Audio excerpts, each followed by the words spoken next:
ایک دفعہ کا ذکر ہے، جنگل میں ایک خوبصورت ہرن رہتی تھی۔ ہرن بہت پیاری اور ہوشیار اور تیز دوڑنے والی تھی۔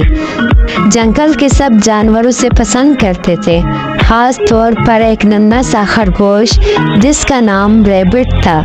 ریبٹ بہت شرارتی لیکن دل کا صاف تھا۔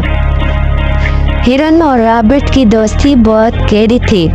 وہ روزانہ ایک ساتھ کھیلتے، دریا کے کنارے بیٹھ کر باتیں کرتے اور دوڑ کر مقابلہ لگاتے۔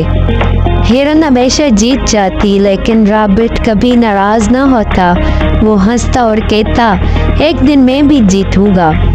ایک دن جنگل میں اعلان ہوا کہ سب تیز جانور کی دوڑ کا مقابلہ ہوگا۔ سب جانور بہت پرجوش تھے۔ ہرن نے بھی حصہ لینے کا فیصلہ کیا اور حیرت کی بات یہ تھی کہ ریبٹ نے بھی نام لکھوا دیا۔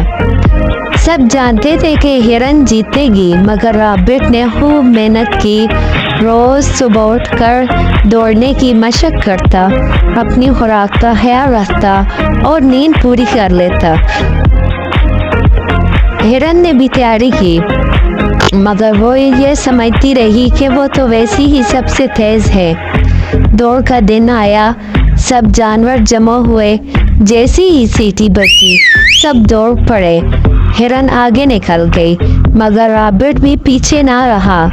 ہرن نے کچھ فاصلے پر ایک درخت کے نیچے سایہ دیکھا اور سوچا، تھوڑا آرام کر لیتی ہوں۔ ریبٹ تو بہت پیچھے ہے، لیکن ریبٹ رکا نہیں۔ وہ مسلسل دوڑتا رہا اور آخر کار وہ ہرن سے آگے نکل گیا۔ جب ہرن کی آنکھ کھلی تو ریبٹ جیت چکا تھا۔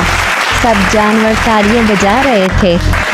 ہرن تھوڑی شرمندہ ہوئی، لیکن اس نے ہنستے ہوئے ریبٹ کو گلے لگایا اور کہا، تم نے سچ میں ثابت کیا کہ محنت اور عزم سے کچھ بھی ممکن ہے۔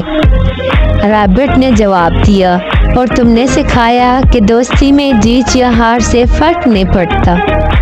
اخلاقی سبق: محنت، استقامت اور خود اعتمادی سے ناممکن کو ممکن بنایا جا سکتا ہے، اور سچی دوستی میں حسد کی کوئی جگہ نہیں ہوتی۔